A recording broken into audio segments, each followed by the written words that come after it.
Bueno, falta un minuto. Buenas tardes, pero somos muy británicos. Vamos a empezar un minuto antes de la hora. En esta sesión del Congreso, esta sesión de tarde, tenemos dos ponencias, una a cargo de Manuela Mena y otra a cargo de Hilary McCartney, que tratan de dibujo y de la difusión gráfica de la obra de Murillo. Bien, Manuela Mena no necesita presentación, pero como a mí me han invitado y tengo que justificar la invitación, voy a sudar la camiseta y a presentarla más formalmente. Ella actualmente es jefe de conservación de pintura del siglo XVIII y Goya del Museo Nacional del Prado, doctora por la Universidad Complutense del año 1975, con una tesis titulada Los dibujos de Carlo Maratta y de su taller en la Real Academia de Bellas Artes de San Fernando de Madrid, dirigida por el profesor Alfonso Emilio Pérez Sánchez, en 2 volúmenes, que es inédita. Ahora me permito aquí hacer un pequeño comentario en esta tradición que Angulo organizó y que Pérez Sánchez en parte siguió, de crear especialistas no solo de arte hispánico, sino especialistas en España de temas extranjeros. La pintura holandesa, la pintura flamenca, y a Manuela Mena le tocó un tema difícil, que es el tema del dibujo, y el dibujo del 17 y el 18 italiano. Luego te contesto. Bien. Supuso, bueno, evidentemente fue una elección suya, pero de algún modo yo creo que formaba parte de un plan muy sensato, es decir, porque Pérez Sánchez lo comenta en alguna ocasión, es decir, no puede ser que no tengamos conocimiento aquí de las cosas que tenemos en nuestras colecciones, y el dibujo es una de las colecciones, el dibujo italiano, ricas que tenemos en nuestras colecciones en Madrid, en la Academia, en la Biblioteca Nacional y en el Museo del Prado. Esa dedicación, esa primera dedicación, se convirtió al cabo de un tiempo, tras incorporarse, bueno, estuvo trabajando como profesor en la Universidad Autónoma de Madrid desde el 71 hasta el 81 y obtuvo por oposición la plaza de conservador de dibujos y estampas del Museo del Prado. De la dedicación al dibujo italiano fue un primer fruto el catálogo de los dibujos italianos del siglo XVII, que se publicó en Madrid en el año 83 y que continuó los dibujos italianos del siglo XVIII en el Museo del Prado, que desde el 90, publicado en el 90. Entre esas dos fechas tuvo también ocasión de trabajar los dibujos italianos de la Biblioteca Nacional y plantear 2 exposiciones con catálogo, uno en Madrid y otro que tuvo repercusión internacional, porque la exposición viajó a Italia y luego también a Nueva York. Esa dedicación del dibujo, que es constante en su trayectoria, como veremos, no ha sido la única cosa que ha trabajado. Es decir, hay una tipología que es muy habitual de personas que se especializan solo en una cosa y trabajan toda la vida esa misma cosa, lo hacen muy bien, pero eso implica pocos riesgos. Yo creo que quiero destacar de la trayectoria de Manuela Mena el hecho de que en un momento determinado, después de haber trabajado muy profundamente el tema del dibujo italiano, pasara a otros campos, y en concreto asumiera la responsabilidad de Goya y de la pintura del 18 en el museo, que le supuso también una larga dedicación. Con importantísimas exposiciones, por ejemplo, que yo recuerdo un gran que pude visitar con gran pasión, la del Capricho y la Invención del 94, y luego otros libros, La familia de Carlos IV del 2002, el libro sobre la duquesa de Alba, Musa de Goya, en colaboración con Gudrun Müller, del 2006, Goya en tiempos de guerra, del 2008, Goya Luces y Sombras, del 2012, Goya en Madrid, del 2014, La belleza cautiva, de 2014, que esto no es solo sobre Goya, naturalmente, y Goya y la corte ilustrada, 2017, que es la que todavía hace poco que hemos visto. Entre estas 2 dedicaciones, Manuela hizo otras muchas cosas, porque trabajar en el museo supone muchas veces hacer cosas muy variadas, y por tanto hay que recordar la exposición de Rafael en España del 85, o la de Sebastiano del Piombo y España del 95, o la de Manet en el Prado en 2003. En algunas de ellas su tarea de comisaria fue compartida con otros investigadores.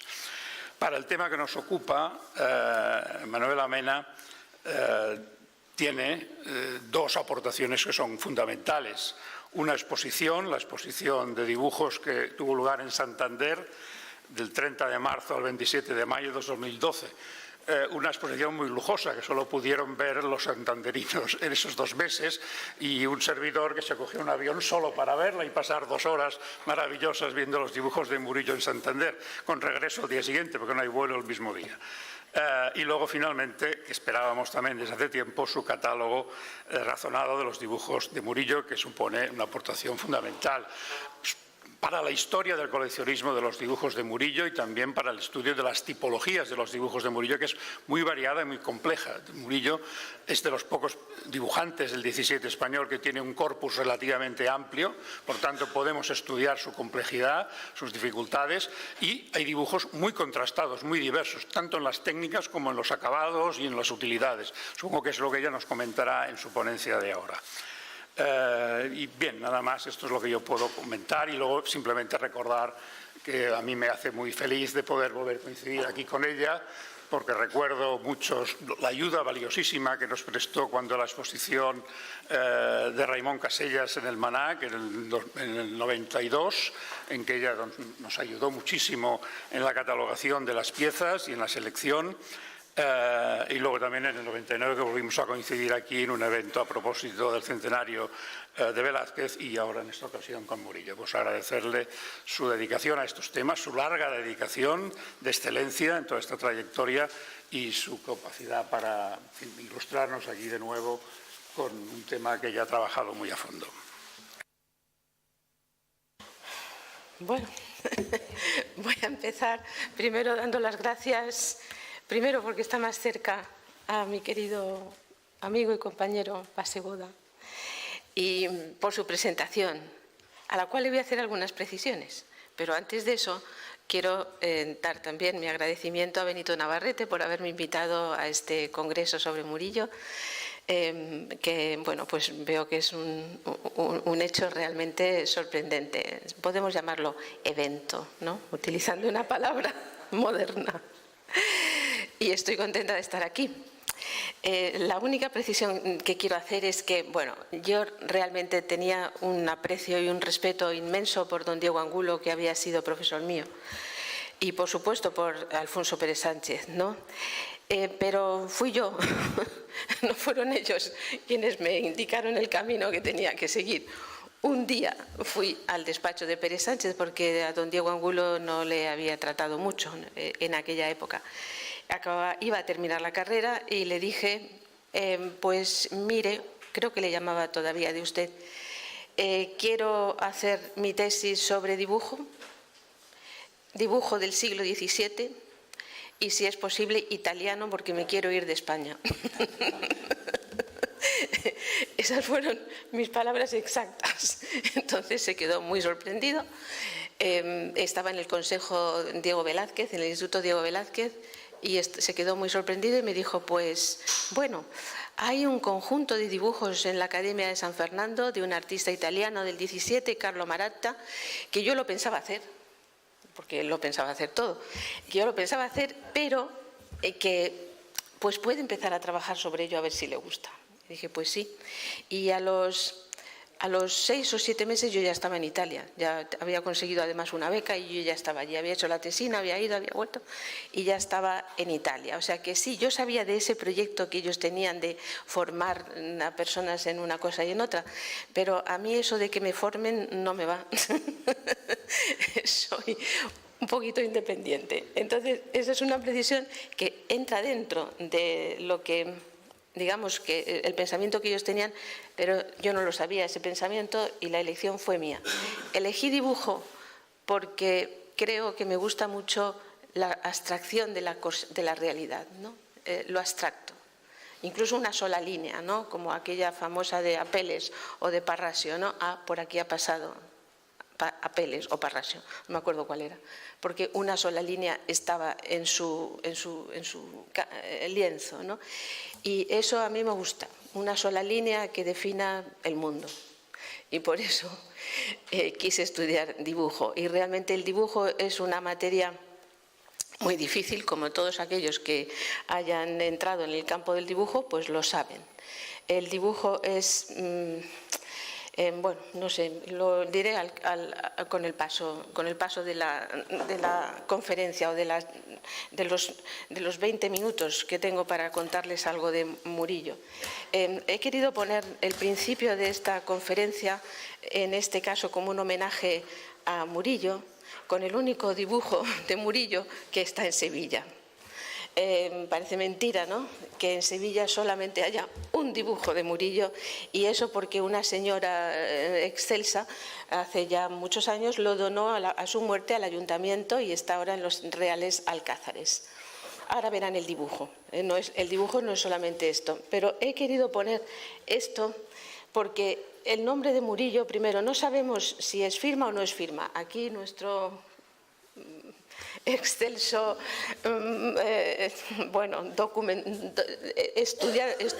estudiante de documentos, seguramente tiene una idea sobre ello, pero no lo podemos leer. La B, si es que estuvo la B, ha desaparecido por el paso del tiempo, las otras letras están borradas, las dos L's apenas se entienden, es decir, es en realidad una imagen de lo que ha pasado con los dibujos de Murillo. Es decir, esto es lo que tenemos. Es decir, nos queda muy poco de todo lo que debió de ser un corpus inmenso de dibujos, tanto por la enorme cantidad de obras de pintura que él hizo, como por todos los proyectos que tenía, que son inmensos y con muchas figuras, como hemos oído también en alguna de las presentaciones esta mañana, y para eso se necesita el dibujo. Y porque para una vida que fue bastante larga, también debió de empezar a dibujar muy de niño, porque, como era lo habitual en la época, porque a pesar de que estuviera dotado para ello, porque si no, no se dibuja así, pero aparte de eso debió de dibujar mucho, como Picasso también, ¿no? Y eso va haciendo la mano, y si no se hace esa enseñanza y ese aprendizaje, mejor dicho, no se puede dibujar como dibujó Murillo. Pero tenemos muy pocas obras suyas. No me acuerdo ya porque... otra cosa que quería decir es que en los congresos poquísimos a los que yo he asistido en mi vida, me parece que los has contado todos hoy, dos o por ahí, esto se me ha quitado. En los congresos que yo he ido en tiempos, pues me parecía que se hacían para presentar las novedades de investigaciones en curso, ¿no?, que se iban a publicar. Pero en este caso, hace 2 años que yo publiqué el catálogo razonado de los dibujos de Murillo, o sea, en el 2015, finales del 2015, ¿no?, en el que había trabajado mucho tiempo, pues que llevaba trabajando en él no a tiempo pleno, parcial, porque con el Prado es mucho Prado, ¿no?, pero desde el 2008, 2009, por ahí, había empezado a trabajar sobre ello, y me lo había encargado Pere Sánchez como director del programa de la Fundación Botín de Santander.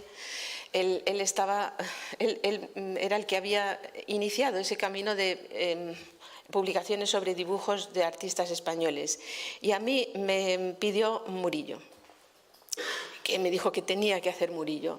Yo le dije, bueno, sí, lo haré, y realmente lo empecé a estudiar y lo hice, y como una promesa, cuando él ya murió. El catálogo por otro lado, coincide con este centenario. Aquí estamos en el 4º centenario del nacimiento de Murillo, ¿no? Y mi carrera verdadera en el Prado, es decir, como su directora, comenzó con el 3er centenario de la muerte de Murillo. Allí es donde yo, recién ingresada de su directora, ya lo otro habían pasado 2 años, pues me tuve que hacer cargo de una exposición que, en una de esas crisis telúricas del Prado, pues el Prado había quedado completamente descabezado. Llegó el nuevo director, que era don Federico Sopeña, y no quedaba nadie más, y el ministerio me nombró, se fue también Pere Sánchez, dimitió por el nombramiento de Sopeña, porque no le pareció acertado, al no ser una persona de mi historia del arte, al menos, y dimitió, se fue, y aquello quedó completamente abandonado. Bueno, yo estaba allí en una esquina, me llamaron y me dijeron que, del ministerio, y me dijeron que sí aceptaría la dirección del Prado. Yo pregunté a don Diego Angulo el primero, y el segundo a Alfonso Pérez Sánchez, y me dijeron que no lo dudase, que debía de aceptarlo, que era lo que tenía que hacer para seguir con el Prado adelante.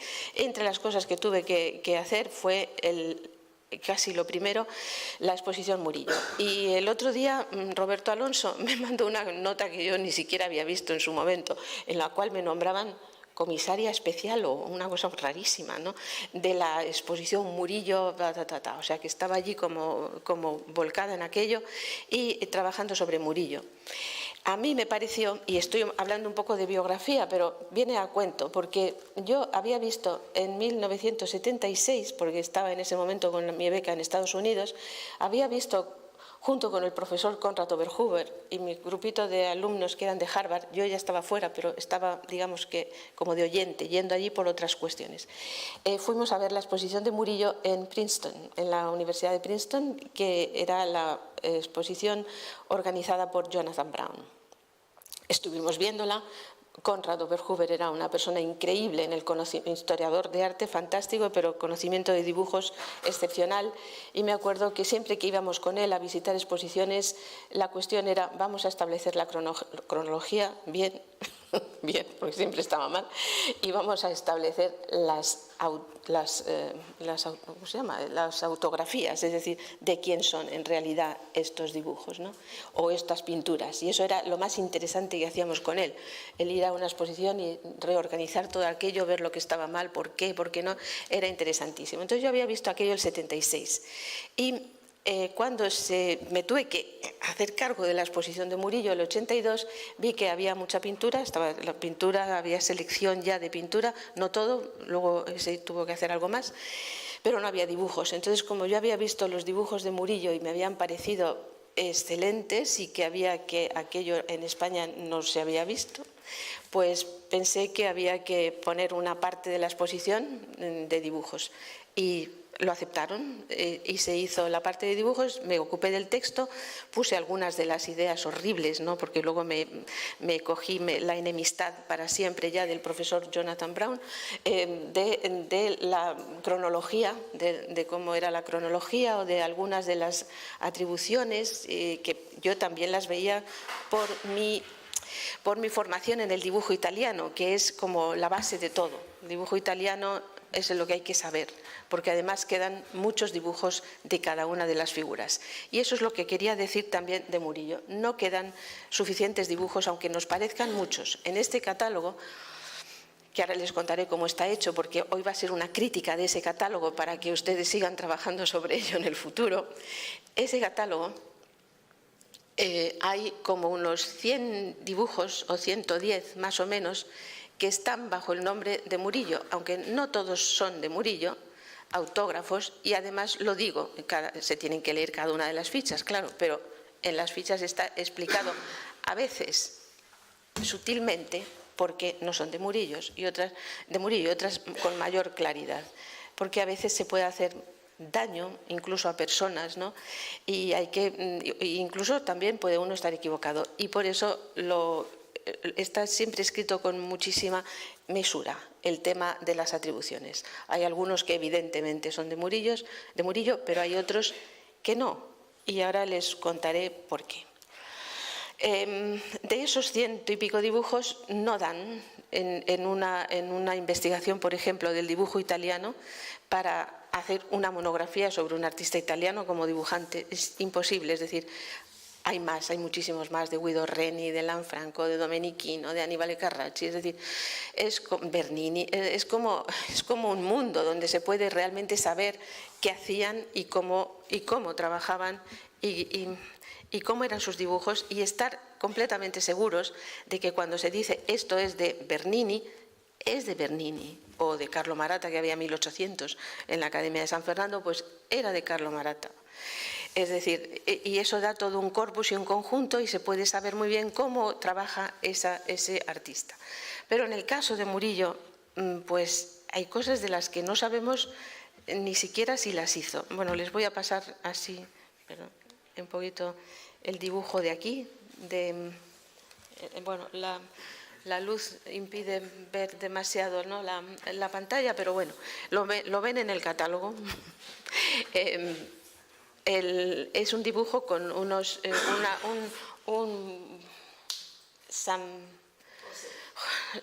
el niño pequeñito, San Juanito, allí arriba, San Juanito con su corderito, y aquí pues unos angelitos, etcétera, ¿no? Y es en la parte alta de la rotura donde yo he cogido ese nombre de Murillo, etcétera. Bueno, ese es el dibujo, pero a lo que iba es que hay, aquí así, hay, por ejemplo, dibujos, pues nada, ahora, hay dibujos que desde el punto de vista de un artista del siglo XVII y con una enseñanza bien, como tuvo Murillo en Sevilla, aunque no hubiera ido a Italia, pero se sabía cómo había que dibujar, dibujos para cabezas o manos o plegados de un vestido, de una vestidura, que se estudiaban por separado, tenían que existir muchos. O sea, cada cabeza, cada mano tenía que estar dibujada varias veces por el artista antes de pasar al lienzo. Y de eso yo tengo casi la completa seguridad de que fueron quemados así, ¿no?, a su muerte, como una cosa normal, ¿no?, de la época, y de la época en España, donde el dibujo no era considerado como parte verdaderamente del arte, sino como una mecánica, una práctica que no era interesante, salvo en el caso de Miguel Ángel, que los había quemado él mismo. Pero bueno, esa es otra historia. Y no me queda nada de tiempo, pero en fin, esta es la única cabeza, digamos, el único dibujo de Murillo que se puede considerar, sí que es de Murillo, como estudio de una cabeza para después pasarlo a un lienzo.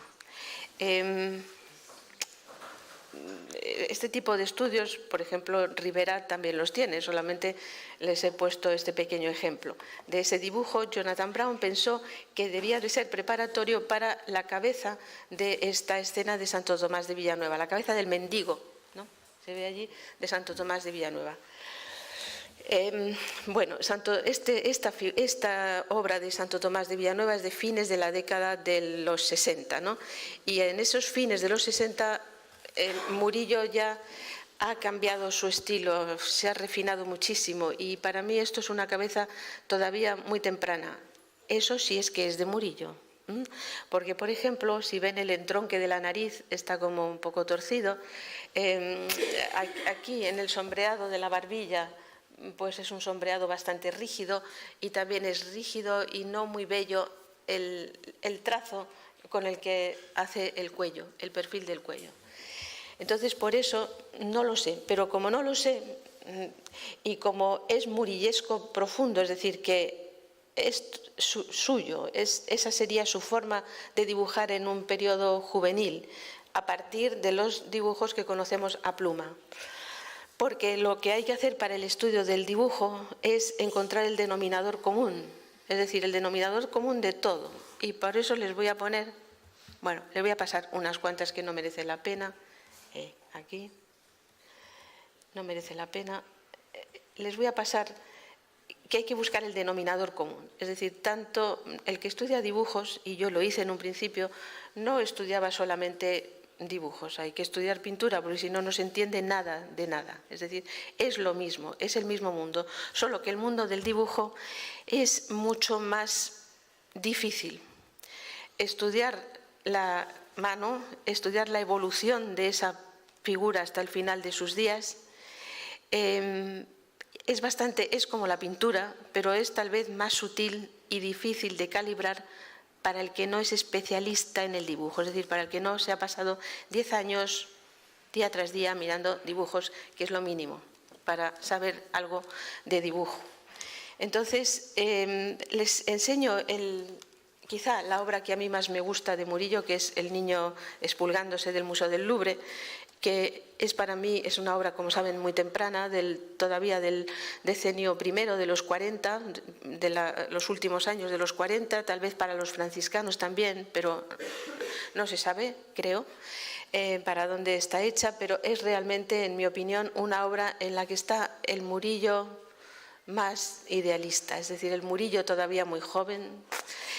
que tiene que ponerse a trabajar y le sale de dentro todo aquello que él quiere hacer y que va a hacer en su vida.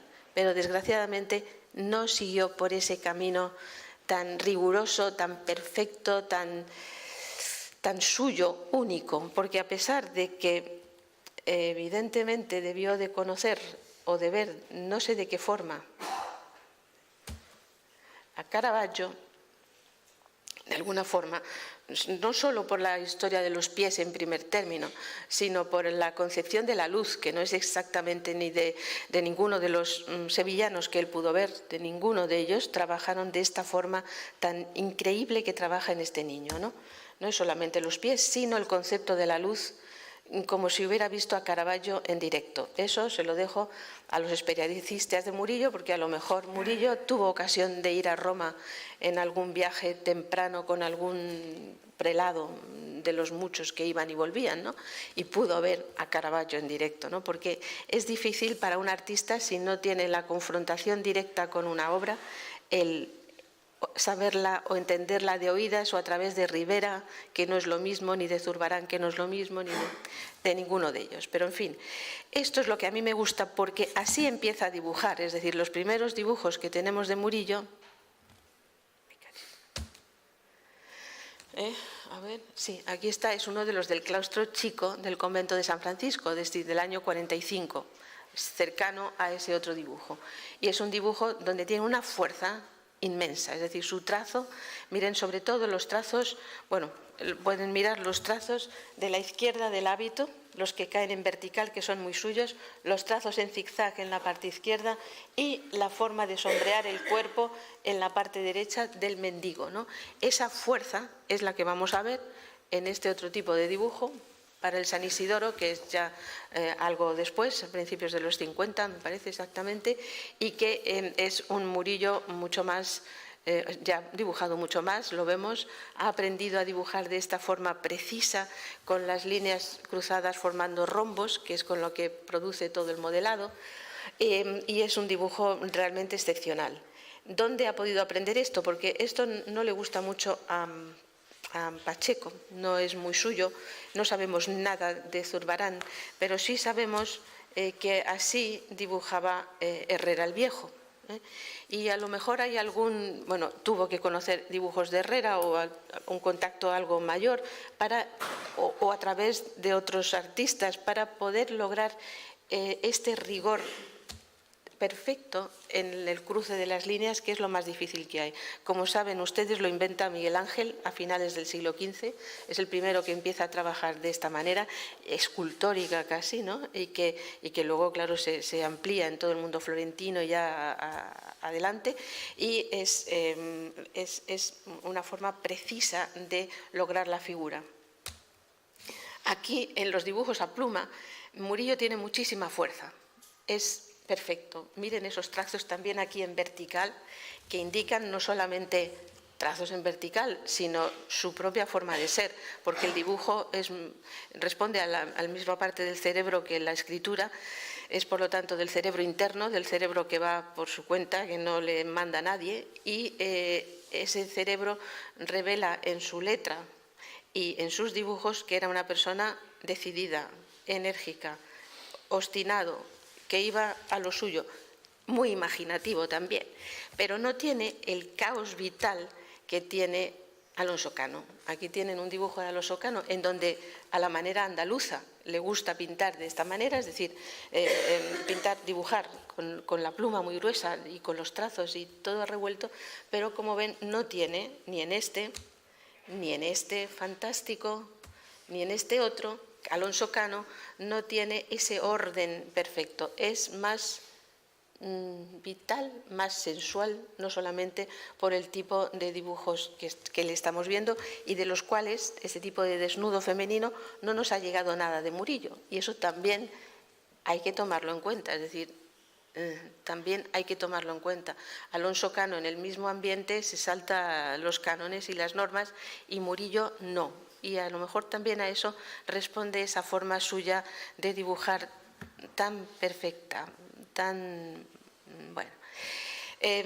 También ese tipo de dibujo a la manera de Herrera el Viejo, a la izquierda tienen una cabeza de un apóstol de Herrera, está en el Prado, y a la derecha es la misma cabeza, para no variar, del dibujo del San Isidoro de Murillo. Y ven la forma curiosa de hacer los ojos, que a mí me gusta muchísimo, porque les da como una especie de melancolía, profundidad, que es muy sugestiva, no es una mirada directa y perfecta, sino que está como detrás de un mundo allí, ¿no? Y que lo tiene Herrera y que Murillo lo da incluso un toque más, lo avanza algo más también en esa dimensión. Pero lo hace así. Miren también otro rasgo suyo, que es la forma de hacer la nariz. No sé si se ve muy bien aquí, pero es como un rasgo, como una especie de S que va uniendo las dos aletas de la nariz y el centro de la nariz, y que luego lo vamos a ver. Aparte de este tipo de dibujo, el paso siguiente a estos dibujos a pluma, que serían no el primer paso sería solamente un rasguño, a lo mejor a lápiz negro o a pluma, pero solamente la primera idea, y luego ya está elaborada en lo que hemos visto, pero no tenemos ninguna de las primeras ideas. Está el dibujo ya con la pluma y con la aguada. Y les he puesto dos que corresponden, parece ser, a dos momentos distintos de su vida. El primero, para mí, es un dibujo absolutamente dentro de la primera etapa. Miren toda la parte izquierda, que luego eso deriva, luego ya no lo hace así, esos rasgos hacia abajo tan fuertes. Y este otro, donde hay como una especie como de currusqueo de las líneas, incluso temblorosas, para dar toda la sensación, y la luz es cabrillante. No sé si allí es más plana, ya lo verán, en la primera etapa es mucho más plana, y aquí ya es como pequeños focos y golpes de luz, que nos indica la década de los 70, que es cuando se fecha el lienzo para el cual la segunda de la derecha es preparatoria, pero ya esa idea había estado en sus primeros años con seguridad. Ese es otro tema que nunca vamos a poder saber cuándo surgen en él las ideas, cómo las guarda, cómo las deja para más adelante, cómo se va desarrollando su vida artística, ¿no? Este es un dibujo también de estos de primera idea, pero con variantes, ¿no? Estamos viendo cómo está cambiando toda la composición, y eso que les decía que a mí me gusta tantísimo, que es la abstracción de la forma, donde, por ejemplo, en la mano izquierda del niño, el buen pastor sujetando la vara, la izquierda sujetándola, cogiéndola, es un círculo solamente y dos líneas rectas, ¿no? Y en el otro brazo hace lo mismo, y miren las patas de la oveja, ¿no? O sea, eso es realmente una forma de dibujar a la que llegan muy pocos, ¿no? Y en ese encontrar aquello que está ahí, pero a lo cual llegan muy pocos, es donde podemos encontrar el denominador común para ver a Murillo trabajando en otras técnicas. Y vamos a seguir porque no vamos a llegar a ninguna parte. Otra de estas mismas composiciones, la Inmaculada Fantástica, que seguramente está hecha en Madrid, porque a pesar de que siga como con Correggio, ¿estuvo en Roma Correggio? No, sí, estuvo en Roma. ¿Estuvo Murillo en Madrid? No, sí, no.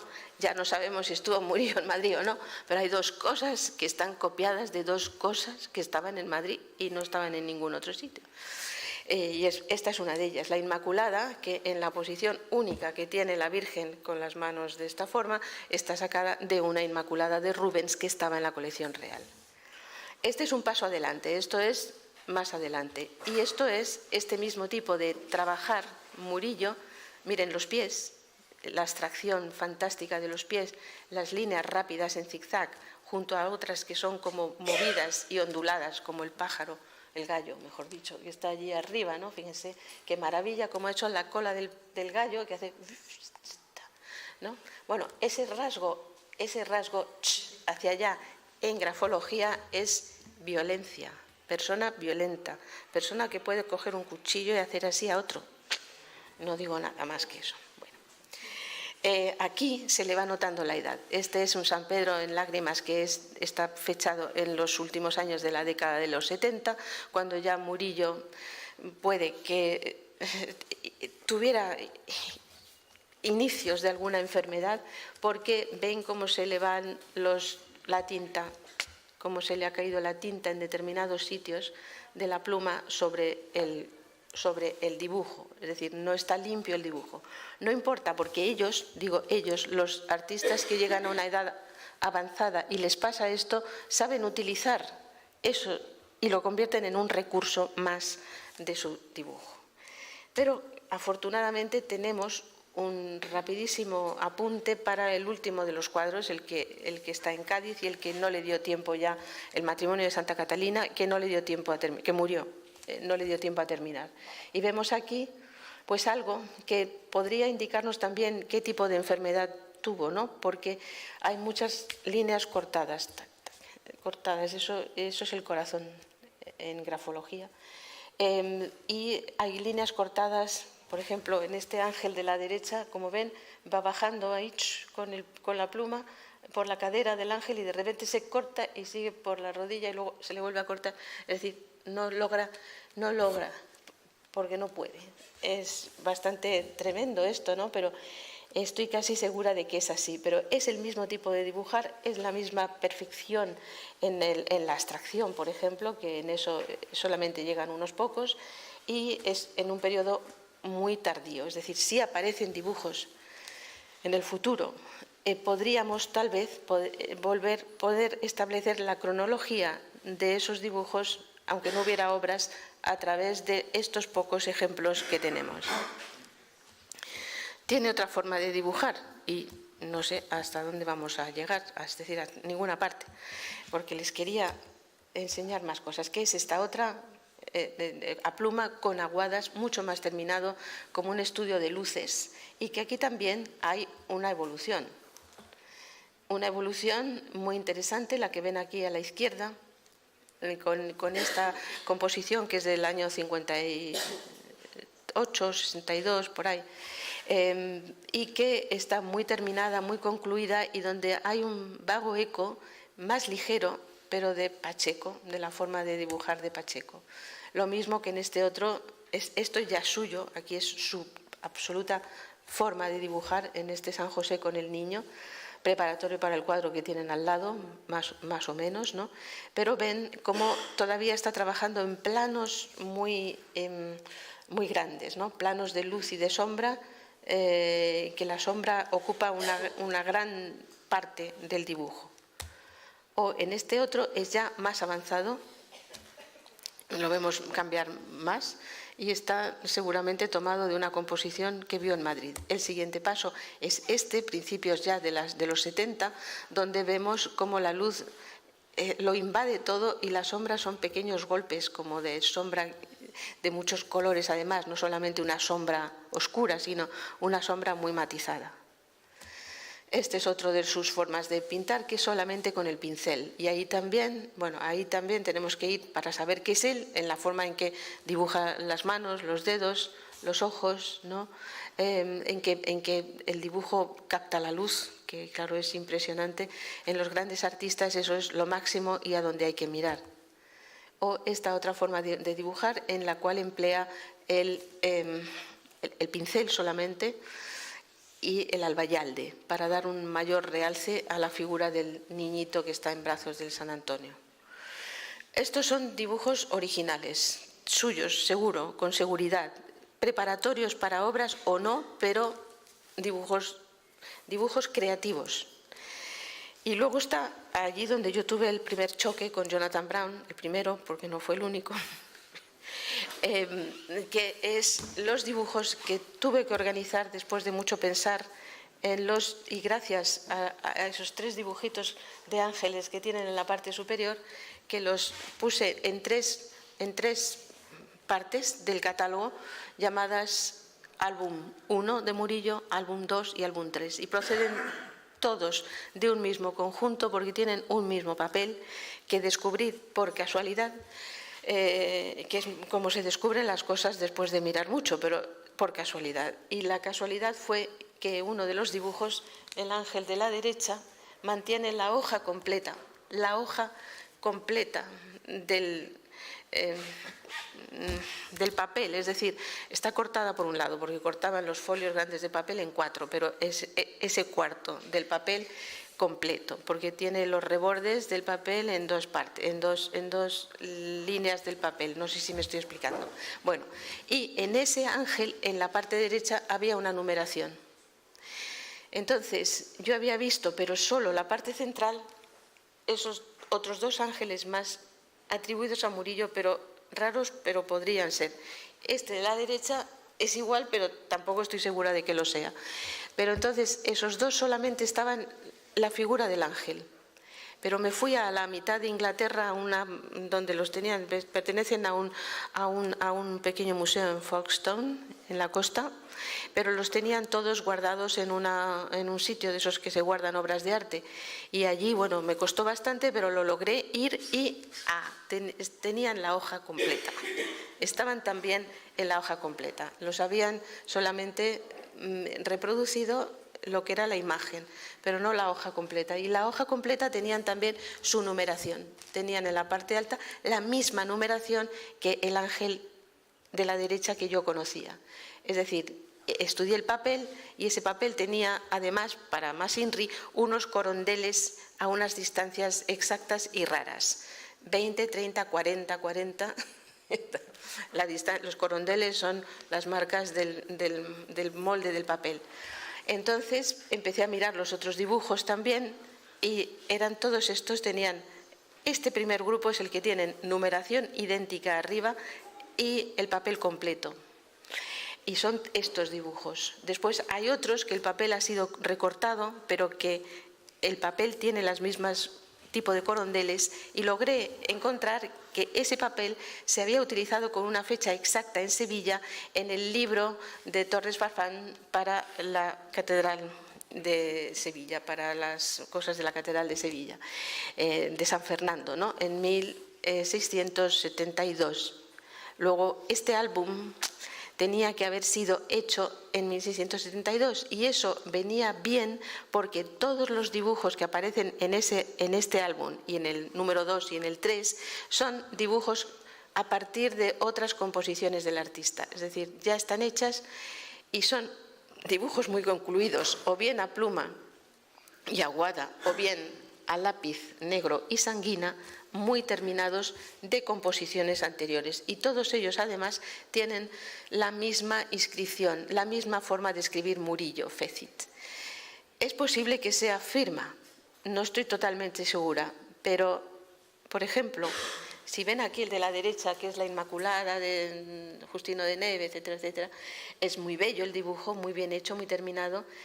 La firma está hecha a lápiz negro y está hecha en el mismo lápiz negro del dibujo. Luego, es posible, ¿no? A veces, en los que son a pluma, esa inscripción, entre comillas, está hecha con el dibujo, con la pluma, el colorido y la tinta del mismo dibujo. En fin, vamos a ver si les pongo otra cosa que sea de las que les quería también hablar, porque ya me tengo que ir terminando. Sí, solamente quería decir otra cuestión, y es que después de que se hubiera publicado el catálogo, logré pues identificar uno de los dibujos. Ese se lo iba a decir, que no sé si lo tengo aquí, pero esto se lo quería decir también, porque es interesante. Uno de los dibujos, que es el San Francisco arrodillado, que solamente se conocía a lápiz negro, en foto, en blanco y negro, para el San Antonio de la Catedral, del gran cuadro de la Catedral de Sevilla, pues ese dibujo me lo trajeron un día sus propietarios. El dibujo era a lápiz negro y sanguina también, es decir, lápiz negro todo el dibujo y sanguina las manos y la cara, y además estaba todavía pegado en la hoja del famoso álbum Alcubierre, es decir, había sido cortado en el pasado del álbum Alcubierre, que mantiene dibujos de Murillo muy buenos, todos ellos, y tenía debajo también la inscripción posiblemente del Conde del Águila, que es el que lo hizo poniendo Murillo, ¿no? Y el dibujo al natural es de una belleza inmensa. Bueno, esa fue una casualidad de esas que suceden. En este caso concreto, este otro dibujo, que tiene los corondeles del álbum, es decir, sería a partir de una composición, que es esta, la de la Virgen Gitana. Sin embargo, y tiene también el mismo tipo de firma en la parte baja. Bueno, el mismo tipo de firma en la parte baja, pero les estoy dando solamente como pequeños trazos de lo que puede ser una cosa de estas. Ya se ha puesto, ¿no? Y este dibujo tiene más características de dibujo preparatorio que de dibujo a partir de. La otra cuestión curiosa que he notado, bueno, aquí lo tienen hecho del natural y muy cercano, donde tiene muchos de los trazos y de las líneas que son de Murillo, pero no del Murillo tardío de los años 70, sino para mí de un Murillo más temprano. Y, curiosamente, la cabeza de la Virgen, que es la cabeza de la Virgen en la parte derecha, si la comparan con la Santa Justa, ¿no?, pues es la misma modelo, y eso es raro, eso es curioso, eso indica que puede estar ese dibujo y tal vez incluso hasta el cuadro, hay que adelantarlo de fecha porque es la misma persona y es la misma forma de estar interpretada. Después, otra cuestión son las firmas. Aquí hay otro dibujo que procedía de la misma colección sevillana que este, que es un dibujo relacionado, seguramente preparatorio, casi como de presentación, para uno de los lienzos del claustro chico del convento de San Francisco. La hoja siguiente de ese álbum sevillano, que está ya descuartizado y tal, y gracias a la casualidad lo ha comprado un solo coleccionista en Madrid, a continuación de este dibujo había este otro que yo conocí en el momento en que estaba escribiendo el catálogo, pero que no puse como de Murillo. Este es un detalle del amorcillo en la parte superior, este es un detalle del caballo que tiene sus cosas similares a la forma de hacer de este toro de uno de los del claustro chico del convento. Tiene también esta forma de hacer la nariz con este recuadro como una S, ¿no?, como hace también en el toro, es decir, podría ser. El dibujo, y ya con esto voy a terminar ahí, el dibujo del caballo y el dibujo mitológico tiene esta inscripción, Murillo con eso, y el dibujo del claustro chico del convento de San Francisco, del cual nadie duda que lo sea, pues tiene también la misma firma, iban en la misma hoja y estaban atribuidos a Murillo. Yo no lo incluí en el catálogo porque no estaba completamente segura de que eso pudiera ser de Murillo, aunque es posible que pudiera ser de un Murillo muy temprano, del cual no tenemos ningún ejemplo. En fin, estas son algunas. Este es otro dibujo que ha aparecido recientemente, es como para Santo Tomás de Villanueva, y además con muchas variantes con respecto a la composición que conocen muy bien de Sevilla, en variantes en la mujer, variantes en las figuras del fondo, de la derecha, y es un dibujo muy bueno. Tiene un papel que parece que está preparado, pero yo creo que está dado una aguada para evitar que se vean las faltas del papel, porque está en muy mal estado. Pero si ven, por ejemplo, la forma de hacer la mano y el brazo en la parte derecha, o incluso la figura de la Virgen o de la mujer con el niño sentado y la forma de hacer los ojos, pues se relaciona bastante con los dibujos de Murillo, y más que eso es la fuerza que aparece, esa fuerza murillesca primigenia que aparece en algunos dibujos más tempranos. Cuando hace los trazos esos en vertical, están ahí, y eso podría parecer que pudiera ser de él.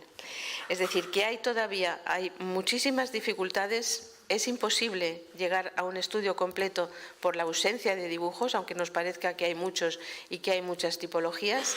Yo logré diferenciar muchos de los que había, que son ya de otros, y en realidad creo que, aunque puede suceder que en el futuro aparezca de repente una maleta llena de dibujos de Murillo y aclare muchas cosas, pero creo que habrá que seguir meditando sobre ello y sobre estas cosas, y además con libertad de interpretación y libertad absoluta de autografía, en lo que respecta a los dibujos de Murillo. No hay forma de saber si son de Murillo o no son de Murillo. Pero yo creo que él no tenía gente a su alrededor que pudiera llegar a dibujar como algunos de los que hemos visto aquí. Es imposible. No me puedo detener mucho, pero les explicaría trazo por trazo dónde está lo bueno y dónde está lo mediocre. Nada más.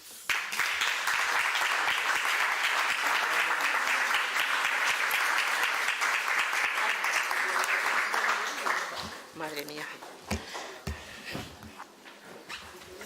Bien, muchas gracias a Manuela Mena por esta extraordinaria conferencia, esta ponencia al Congreso. Mientras Hilary McCartney instala su PowerPoint, simplemente comentarles, como me han comentado, que todos los congresistas están invitados a la cena, a la recepción de esta noche a las 8:45 en el Alcázar. Tienen que presentar la tarjeta esta de congresista.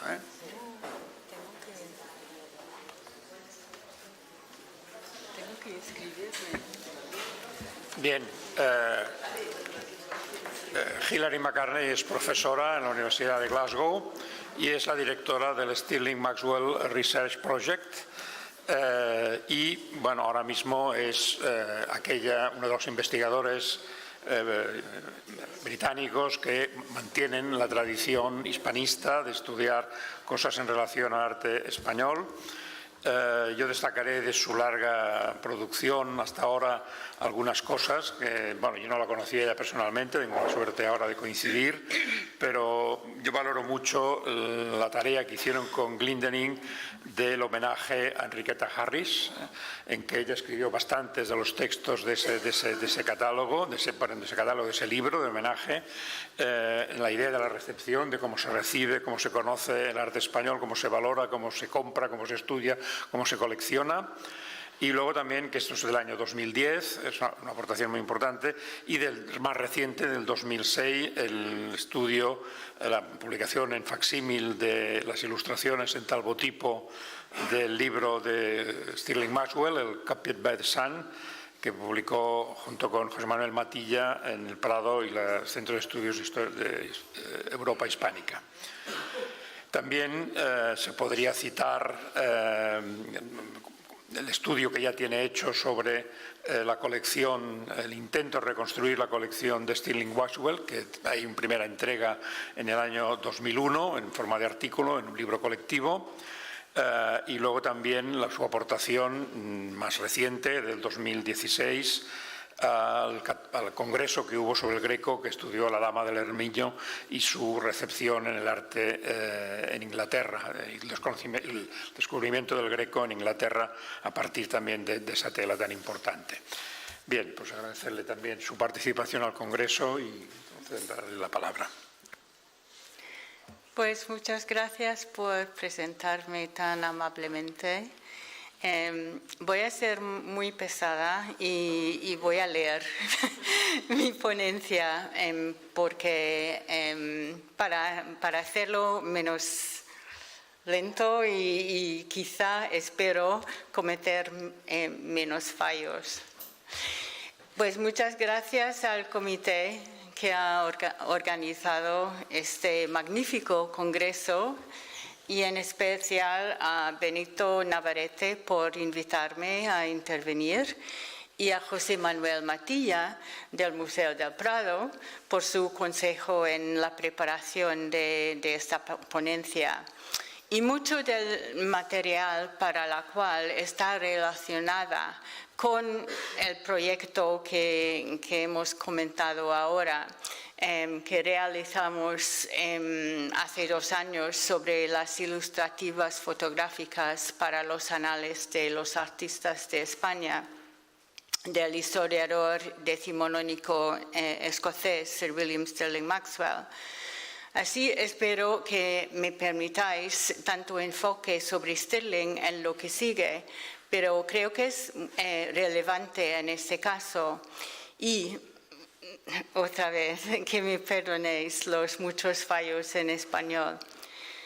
Pues la inclusión aquí de un tema de la difusión de la obra de Murillo a través de su reproducción demuestra la importancia que percibimos hoy en el papel de las estampas y las fotografías en la historiografía de la construcción de la imagen de los llamados grandes maestros y la creación de un canon de sus mayores obras.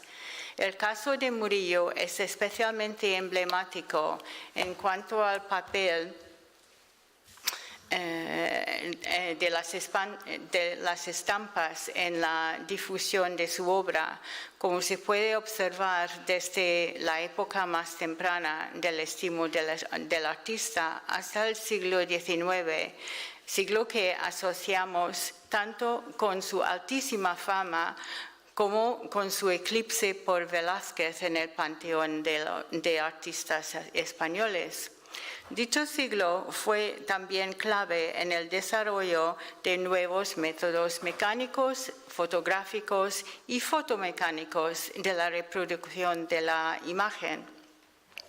A través de la multiplicación de la imagen, esas innovaciones ofrecían en principio acceso al arte a un público mucho más amplio. Y en vida de Murillo se podía apreciar la estrecha relación entre el estimo por el artista y la difusión de su obra en el libro de Torre Farfán, ya comentado, de las fiestas de Sevilla de 1671-2, donde el agua fuerte de San Fernando de Matías de Arteaga parece ser la primera estampa de la obra de Murillo que se publicó. A su vez, Torre Farfán, como autor, comenzó la difusión de la fama del pintor sevillano por sus alabanzas del nuevo Apeles y la descripción de sus obras. No obstante, la cuestión de la relación entre estampa y modelo no es tan clara. William Sterling en sus anales identificó el modelo como un cuadro aparentemente en grisalla de las mismas dimensiones que la estampa, que estuvo entonces en poder de John Brackenbury. Angulo añadió la posibilidad de que fue otro cuadro más grande que estuvo en la colección del infante Sebastián de Borbón en el siglo XIX, que es que vemos aquí, pero desconozco el paradero de ambos. El autorretrato, hoy día en la National Gallery en Londres, y sus descendientes directos, los grabados de Richard Colline, ha engendrado otros menos directos e incluso desviados. Sobre todo el grabado de Colline, que apareció en la Academia de Saint-Art en 1683, solo un año después de la muerte del sevillano, ha servido de modelo para las ilustrativas de muchísimas fichas biográficas. Casi un siglo después de Saint-Art, las quejas de Antonio Pons ante la carencia de estampas que reprodujeran el patrimonio pictórico de las colecciones nacionales sirvieron de estímulo de crear la Compañía para los Grabados de los Cuadros de los Reales Palacios, fundada en 1789. Fue el primer proyecto importante de grabado en España. Entre sus grabados de obras de Murillo, el de la aparición de la Virgen a San Bernardo, dibujado por León Bueno y grabado por Francisco Muntaner, comunica el diseño del maestro sevillano con bastante claridad, aunque carezca del ambiente y de la teatralidad de la pintura.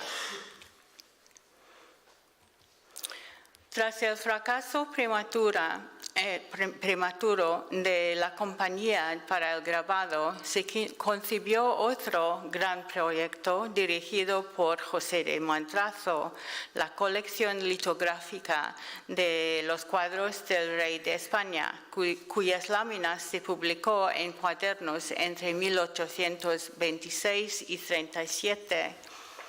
En principio, la técnica de la litografía, por aquel entonces relativamente nueva, tendría mejor capacidad de reproducir los efectos pictóricos de la luz, la sombra y el colorido. Entre sus ejemplos de obras de Murillo está la Sagrada Familia del Pájaro por Ludwig Theodor Zöllner.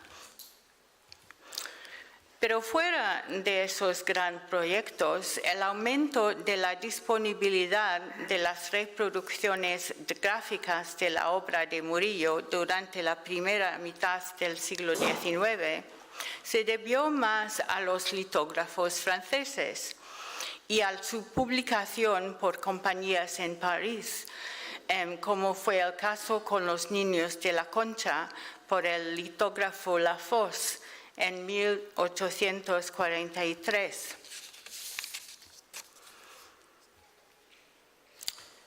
Pero, por supuesto, la mayoría de los cuadros de Murillo no estaban en las colecciones reales ni en Madrid. En cierto modo, se trata de la creación de un canon de sus grandes obras a falta de estampas. Muchas de sus pinturas que se había vendido a través del tiempo o expoliado durante la Guerra de Independencia se quedaron sin reproducir gráficamente hasta bastante tarde. Más sorprendente quizá fuera la escasez de estampas de algunas de sus obras más importantes en Sevilla, a pesar del creciente mercado de turismo cultural que ofreció dicha ciudad. Las dificultades del tamaño, del acceso o de la luz explican esa situación en muchos casos. En el del Milagro de las Aguas, en el Hospital de la Caridad, Rafael Esteve respondió al reto con su grabado de uno de los más famosos cuadros del maestro en 1839. El tema de la historia del estilo de Murillo, o de él y Velázquez a través de sus estampas, se interesaba a tres grandes coleccionistas, al menos en el mundo anglófono, en el siglo XIX. Del inglés Charles Morse no sabemos mucho, excepto que era amigo de Stirling. Su colección de estampas se vendió en 1873. El segundo coleccionista, William Sterling Maxwell, compró mucho en esa venta, lo cual convirtió su propia colección en la más grande de Europa, según el tercer coleccionista, el americano Charles B. Curtis.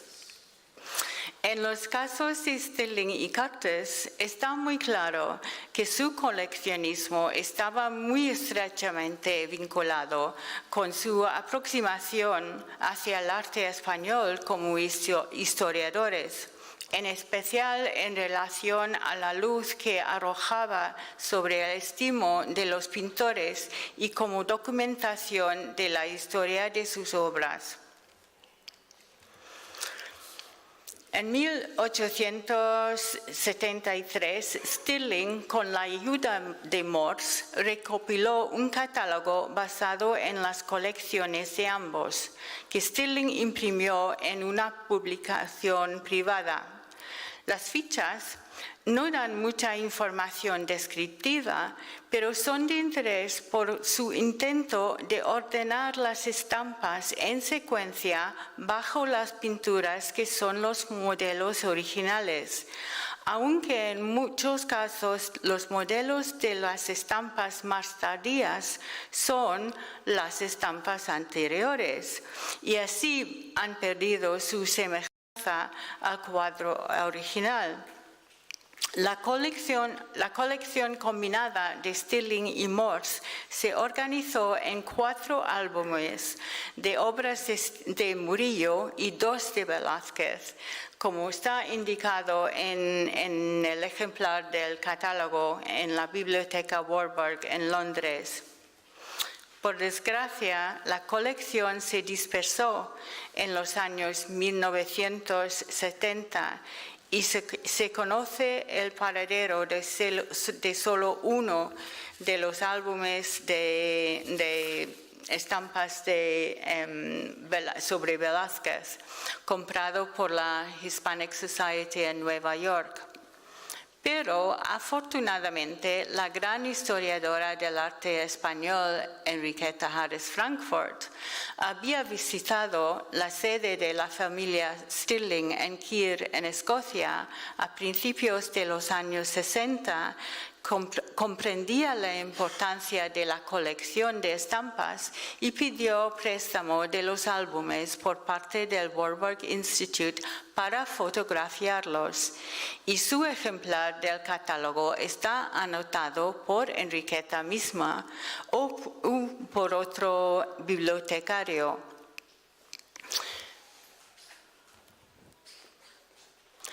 En el prólogo del catálogo, Stirling ya había observado la gran cantidad de obras o de versiones, sobre todo de temas marianos y de santos, de las cuales, dice, el gran maestro sevillano no fue culpable.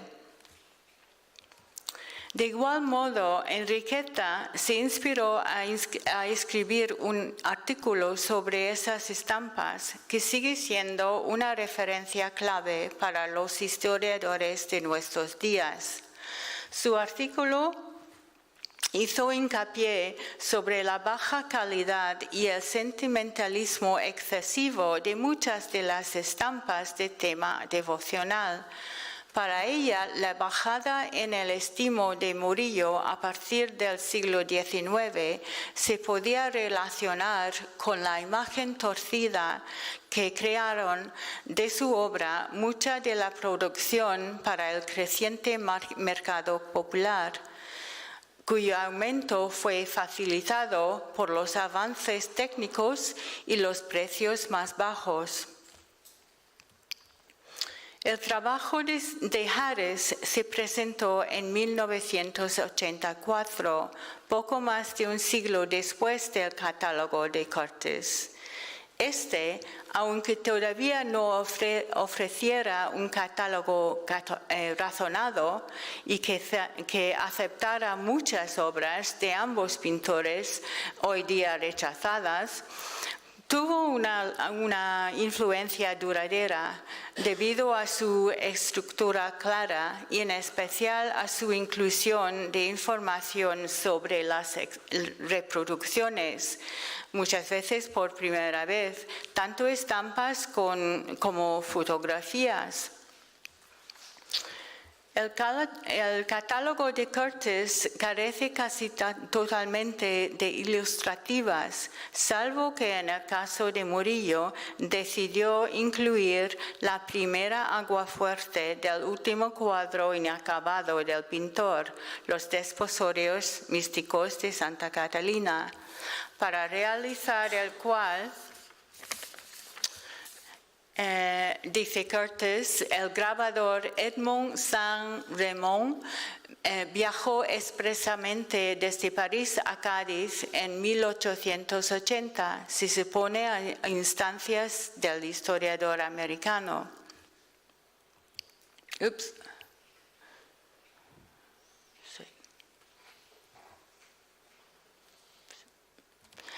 Volviendo atrás para considerar brevemente los primeros años de la fotografía, vemos que el trato fotográfico de Murillo comenzó, por supuesto, con los anales de Stirling de 1848, que llegó a ser el primer libro de historia del arte con ilustrativas fotográficas. Solo 9 años después de la invención del nuevo medio, debido a su volumen adicional de talbotipos. De sus 66 fotografías por Nicholas Henneman, ayudante del inventor de la técnica, William Henry Fox Talbot, 16 son de obras de Murillo, más de cualquier otro artista, seguido por Velázquez con 10. Los años 1840 fueron demasiado temprano en el desarrollo de las técnicas fotográficas para posibilitar la fotografía directa de cuadros de tamaño grande. A la vez, los modelos para la mayoría de las fotos son estampas, sumando 8 en el caso de Murillo, escogidas para demostrar las varias técnicas de transferencia de la imagen original y la época de su producción, o a veces por ser la única que existía por aquel entonces, tal y como hemos visto anteriormente. Así, el objetivo de Stirling fue el de evitar otro proceso de copia mecánica que pudiera disminuir aún más la fidelidad al original.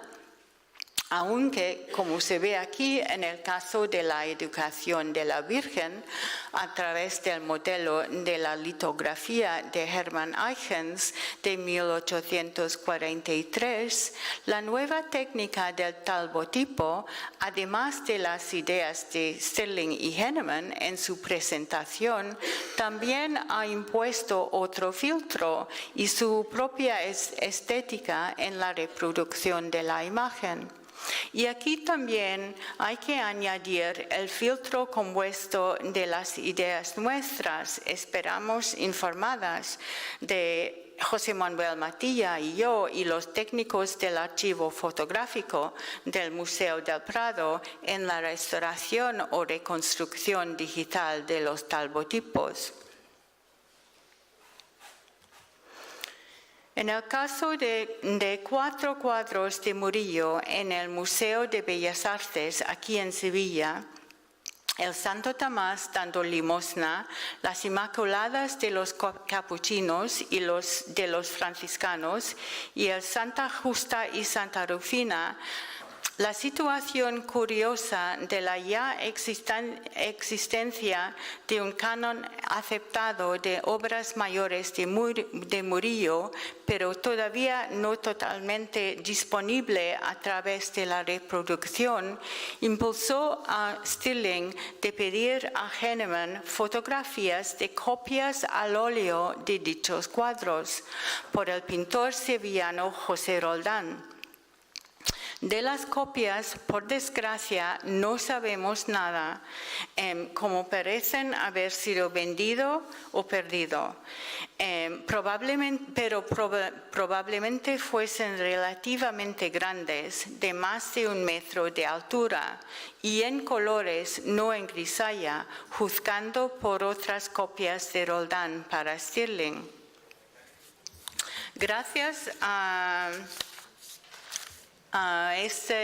esta prueba de taller sin cortar que vemos aquí a la derecha, podemos apreciar el desafío que presentó la fotografía de un cuadro en 1847 y los medios que adoptaron para intentar solucionarlo, que parece ser un sistema de cuerdas para suspender el lienzo y fotografiarlo invertido. En el caso del ejemplar de los talbotipos que mandó Stirling al pintor y marchante José María Escacena, aquí en Sevilla, es interesante lo que ocurrió con los de esos 4 cuadros. Alguien, quizá el propio Escacena, quien también se interesaba mucho por la fotografía, ha reemplazado los talbotipos con fotografías directas de sus cuadros. Aquí se puede comparar los talbotipos a la izquierda con las fotos directas a la derecha y considerar las ventajas o desventajas de la fotografía directa en los años 1850. No sabemos quién fue el fotógrafo de los reemplazos, pero una posibilidad sería Luis León Masson. El ejemplar está hoy en el Museo del Romanticismo en Madrid. El caso de Murillo también ofreció la oportunidad de obtener talbotipos directos de 3 obras sobre papel que estaban en poder del amigo de Stirling, Richard Ford, autor del famoso Handbook para viajeros en España de 1845. Aquí, en el Cristo en la Cruz, se puede apreciar la gran dificultad que habría tenido Henneman de captar la dulzura y la sensibilidad de este dibujo de tiza. Pero no lo consiguieron sin recurso al retoque, como consta la cuenta de Henneman, además de unos de los talbotipos.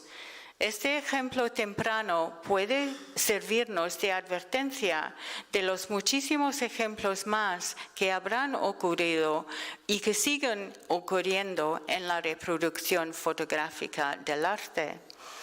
Como es el caso con la mayoría de los experimentos, el de los talbotipos se fracasó debido a las dificultades técnicas. No obstante, fue el comienzo de una revolución en la reproducción del arte. Después de dicho experimento, las técnicas fotográficas avanzaban rápidamente en los años 1850 e hicieron posible la entrada de los fotógrafos en los museos. Coincidió con el aumento de turismo cultural, incluso en España, que a su vez conlleva el mercado nuevo de los álbumes fotográficos. En la biblioteca de la Universidad de Glasgow parece bastante típico en su selección de pintores y cuadros en el Prado. La mayoría son de Murillo, aunque también hay de Rafael y de Velázquez, además de unas fotos de los tesoros del Delfín por Charles Clifford. Las de los cuadros son de varios fotógrafos, incluso un tal FDDS, cuyo sello en esta foto de Murillo de Rebeca en el Pozo dice cuadros originales del Real Museo, probablemente para enfatizar que se tratara de una fotografía directa. Otro mercado que creció enormemente con los avances en las técnicas fotomecánicas que ocurrieron a partir de los años 1860 fue el de las series populares sobre los grandes maestros europeos que se publicaron en varios países. Friederike Kitchen ha estudiado esas publicaciones en Alemania y muy amablemente me ha facilitado estas imágenes. Se trata de series con textos cortos pero educativos e imágenes de calidad relativamente alta, destinadas a la clase media. El Murillo Album, igual que la mayoría de los álbumes de ese género, tiene ilustrativas fotográficas, pero son de estampas. Debido a la dificultad de obtener resultados fiables con bastante regularidad en las producciones fotomecánicas a gran escala en esa época, los problemas de la calidad de muchas de las fotos directas continuaron hasta al menos principios del siglo XX y pudieron incluir problemas de la luz o de la condición del cuadro. cuando August Mayer publicó su monografía sobre Murillo en 1913, la situación provocó una advertencia del editor sobre la dificultad de obtener buenas fotografías de los cuadros en algunas colecciones. Así explicó su decisión de utilizar fotografías ya viejas e insatisfactorias. Por ejemplo, lo siento, en el caso del Museo de Bellas Artes aquí en Sevilla. Y termino con un ejemplo del desvanecimiento típico de los talbotipos antes de nuestra reconstrucción digital y con mi propia advertencia, que estoy consciente de la ironía de haber ofrecido una presentación sobre la falta de fiabilidad de las reproducciones del arte, a la vez que yo misma he dependido a veces de imágenes no fiables. Muchas gracias.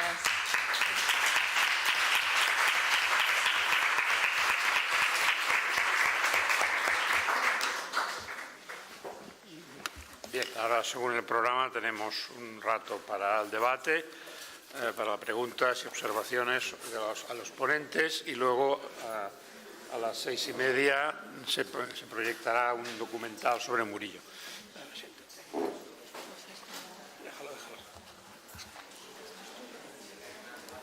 Déjalo por ahí, déjalo en el suelo, es mío, no pasa nada.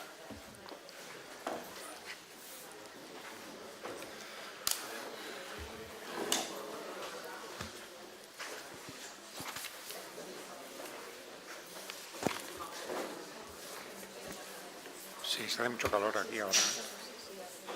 Esperemos que salgan.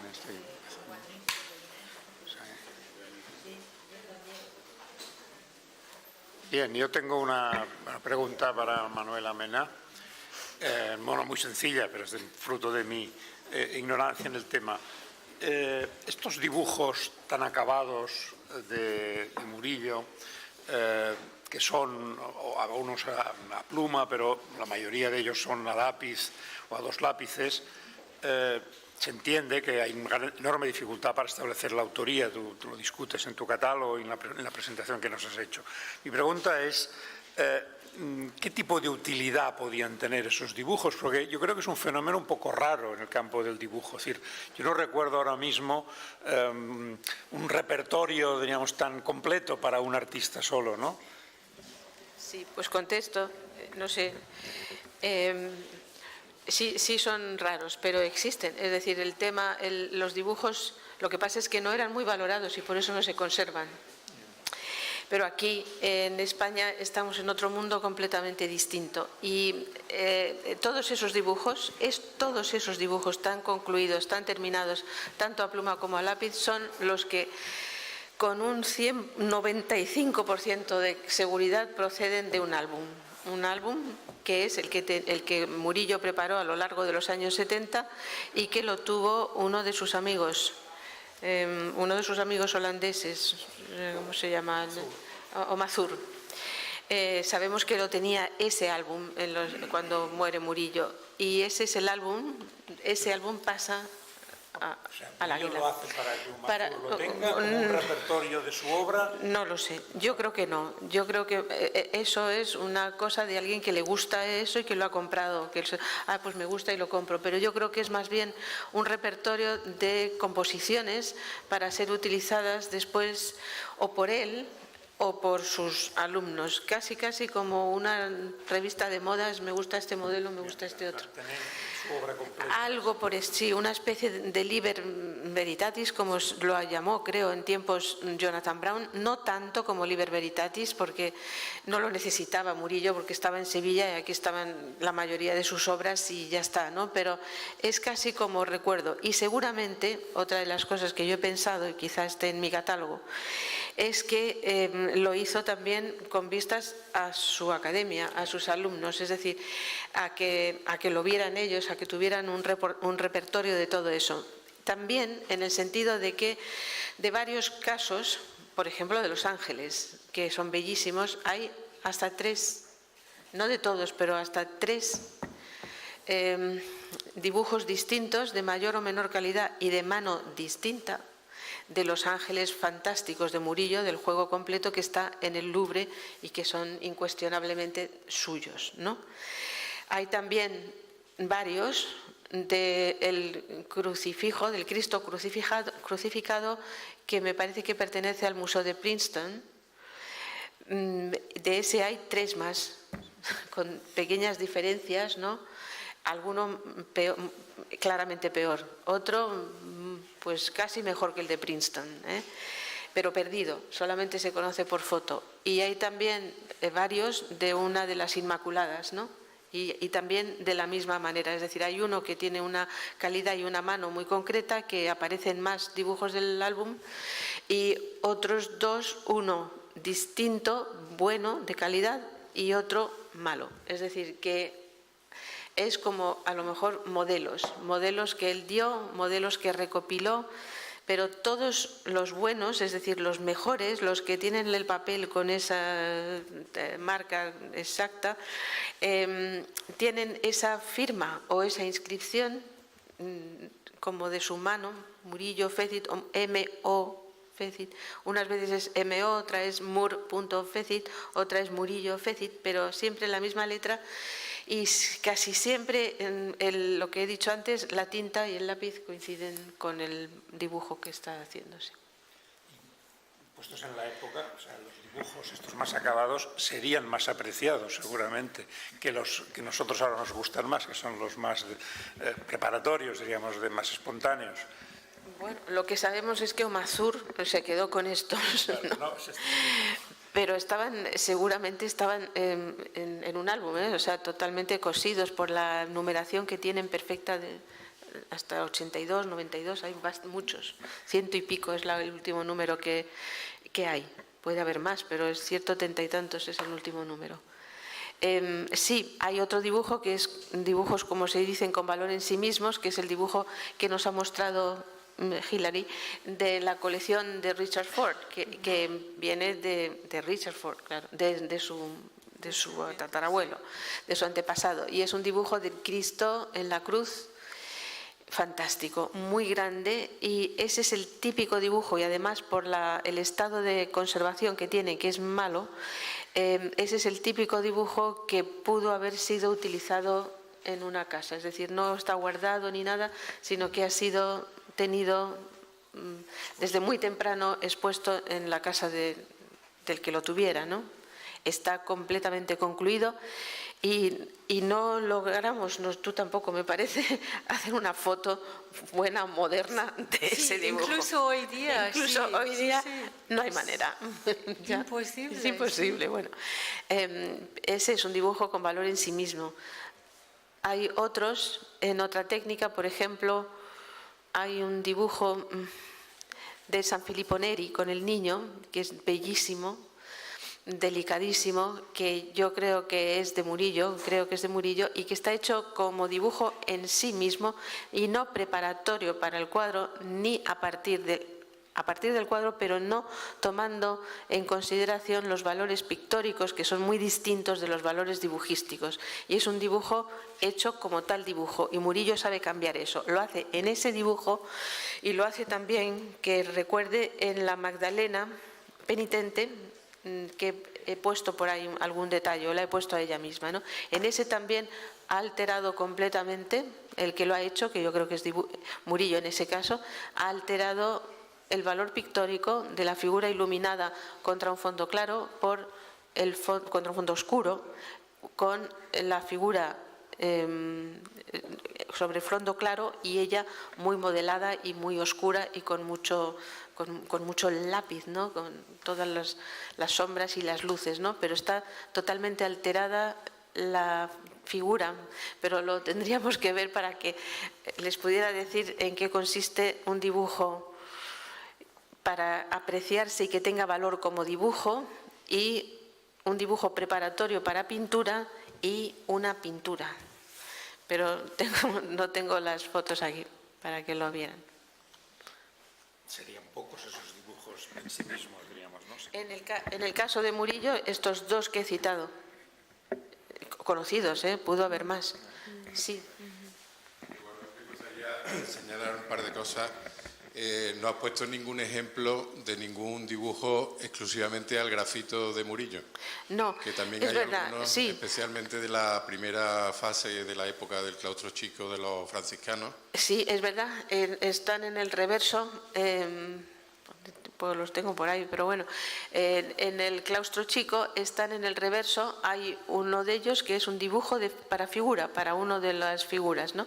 Y están hechos solamente a lápiz negro, no es grafito, es lápiz negro, es decir, es otro material distinto al grafito, más suave y más grasiento. Y de esos hay los del claustro chico, y también hace solamente a lápiz negro el Cristo, el San Francisco de Paula abrazado al crucificado, la primera idea preparatoria, no completamente terminado, la primera idea preparatoria que está en el Courtauld Institute. Está también así a lápiz negro. ¿Y crees que eso es porque no se usó de manera No, frecuente o porque, no, es que puede ser que hay uno, haya dos, más dibujos? pudo haber habido 500. 500 Es decir, es una pena porque dibuja de una forma increíble también a lápiz negro, perfecta, es decir, con una calidad y un manejo que está clarísimo que está continuamente haciendo eso. Es que he percibido como una exposición de dibujos muy académicos, es decir, relacionados con la academia o relacionados con preparatorios para cuadros. Sí. Y sin embargo también sabes que hay muchos dibujos que lo hizo en un papel de una carta, el famoso de la carta de Zurbarán. Ese le he puesto, ese es la Inmaculada. Que no le daban tanta importancia al papel o que fuese preparatorio, sino como ejercicios de pura transcripción directa de la idea del boceto que se quería, o del boceto preparatorio muy directo para una idea posterior más trabajada, ¿no? Sí, los dibujos, digamos, de primera idea, de una primera idea, de cuando tiene la idea así, pueden estar hechos de esa forma y no les dan mucha importancia, o sí se la dan, porque cada artista es un mundo y es diferente, ¿no? Y de esos dibujos, no es que yo haya puesto más o menos, hay más de esos dibujos que de los otros, ¿no? O se han conservado más de esos que de los otros. Y están hechos, ese es el de la carta de Zurbarán, la Inmaculada, que es además la Inmaculada que copia la Inmaculada de Rubens, que estaba en la colección real.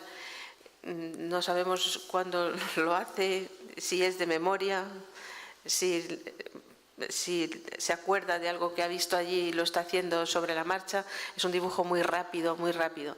Generalmente estos dibujos que no lo he dicho durante la exposición, estos dibujos que nos parecen tan rápidos y tan directos, pues no lo son, porque Murillo utiliza en el 99% de los casos primero un borrón muy rápido a lápiz negro muy borroso y solamente lo que es dar los centros. Después no utiliza la pluma para hacer los contornos, sino que da las luces con la aguada, que es absolutamente como de tener la cabeza del revés, ¿no? O sea, él está viendo, él ha hecho solamente un borrón muy rápido y luego da con las aguadas, da todo el volumen y la composición de la figura y luego con la pluma bordea los contornos o hace los ojos, las manos, etcétera. Trabaja de una forma completamente distinta a los demás, ¿no? Y ahí también es donde a veces, cuando eso no está así, sino al revés, ¿no? Primero la pluma, luego la aguada y luego un toque de lápiz negro, ¿no? Que se nota, ahí ya estamos entrando en alguien que no es él, ¿no? Porque él tiene una capacidad muy extraña y muy distinta, que yo no he visto en casi nadie, de trabajar de esa forma. Es decir, lo está viendo sobre el papel lo que va a hacer y primero dice, bueno, aquí lo voy a poner muy rápido y luego da las aguadas y luego hace los contornos. O sea, completamente increíble, ¿no? No sé si he contestado a toda la pregunta. Sí, quería enfatizar un poco la vertiente esa más heterodoxa de la práctica de Murillo, frente a la visión más académica que tú has planteado, o por lo menos que yo Sí, sí. Sí, no, mi exposición no era muy brillante realmente, pero Murillo, o sea, no, cuando he puesto, por ejemplo, la comparación con lo de Alonso Cano, ¿no? Alonso Cano es otra personalidad, ¿no? Pero a Murillo le gusta dibujar también así, con esa libertad. Lo que pasa es que su libertad es más ordenada, no más académica, para nada, más ordenada, ¿no? Ve las cosas de una forma más ordenada. Su cabeza tiene más reposo que la de Alonso Cano. Su cabeza es más reposada que Alonso Cano, ¿no? Y no podemos comparar con Velázquez porque no queda nada de él. Yo no creo que ninguno de los 3 dibujos que se le atribuyen sean suyos, por ejemplo, no sé. Pero académico no es la palabra. Yo creo que él enseña, pero entonces todavía el término académico como nosotros lo entendemos no existía, ¿no? En la academia, lo que era la academia entonces era solamente el sitio para ir a dibujar del natural, desnudo, el natural, ¿no? Eso era lo que era la academia, y copiar estampas en los primeros pasos hasta llegar a organizar el espacio y la composición de las figuras en los más jóvenes, ¿no? Pero lo que nosotros entendemos por academia, eso empieza, digamos, ya en el siglo XIX. Y ya decir que uno es académico en el siglo XX es un horror, ¿no? Pero en la época de Murillo, la academia es algo absolutamente noble y para que aprendan los jóvenes. No es él el que es académico. Él enseña, ¿no? No sé si he contestado.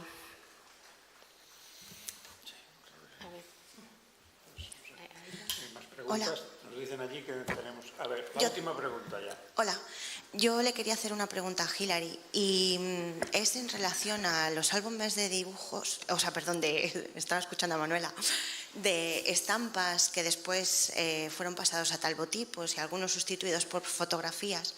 Si la pintura de género corrió la misma suerte que la pintura religiosa en todas esas reproducciones. En cuanto al proceso y sí. O la difusión, o si tuvieron la misma importancia que su pintura religiosa, por ejemplo. Parece ser que hay al menos 2 mercados y probablemente es este el problema. Es lo que quiere sugerir Enriqueta Hares, que hay un problema creciente con su pintura, la reproducción, o más problema con la reproducción de sus pinturas religiosas a partir del siglo XIX.